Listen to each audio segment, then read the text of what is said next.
হয়তো শুনেছেন এলন মাস্কের স্টারলিংক এখন বাংলাদেশে।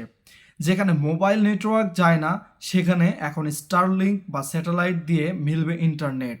কিন্তু প্রশ্ন হলো, এটি কি সত্যি আমাদের জন্য আশীর্বাদ নাকি প্রযুক্তির নাম করে একটি ব্যয়বহুল বিলাসিতা? আসসালামু আলাইকুম, আমি রিমন চলে আসলাম আরও একটি নতুন ভিডিও নিয়ে। আজকে আলোচনা করবো স্টারলিংকের সম্পর্কে, এর ভালো দিক এবং চ্যালেঞ্জিং দিকগুলো আলোচনা করব। পুরো ভিডিও দেখার জন্য আমন্ত্রণ রইল।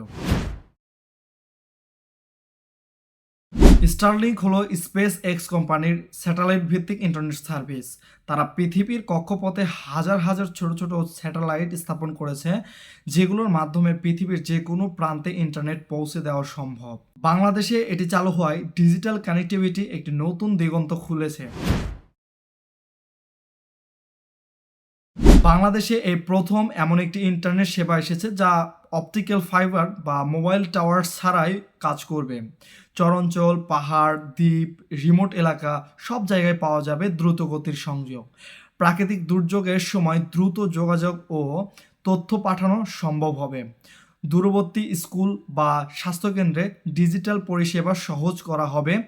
ফ্রিল্যান্সার, ইউটিউবার, রিমোট কর্মীরা এখন শহরের বাইরে থেকেও বিশ্বমানের কাজ করতে পারবে।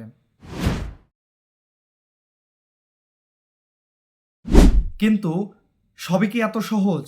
স্টারলিংক কিটের দাম প্রায় 40 থেকে 50 হাজার টাকা, আর মাসিক খরচ 8 থেকে 10 হাজার টাকা। এটা তো গ্রাম অঞ্চলের গড় আয় করা মানুষের জন্য অনেক বেশি।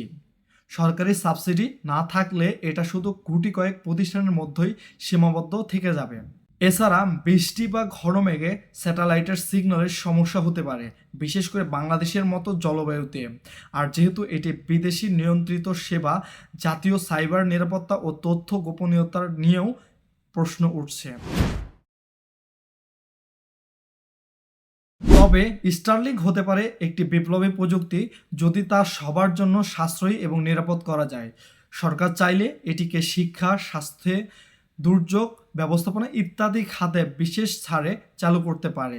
নইলে এই প্রযুক্তি শুধু ধনীদের বিলাসিতা হিসেবেই থেকে যাবে। আপনার কি মনে হয় স্টারলিংক আমাদের ভবিষ্যৎ বদলে দেবে, নাকি শুধু শহরের কিছু সুবিধাপ্রাপ্ত মানুষের হাতেই সীমাবদ্ধ থাকবে?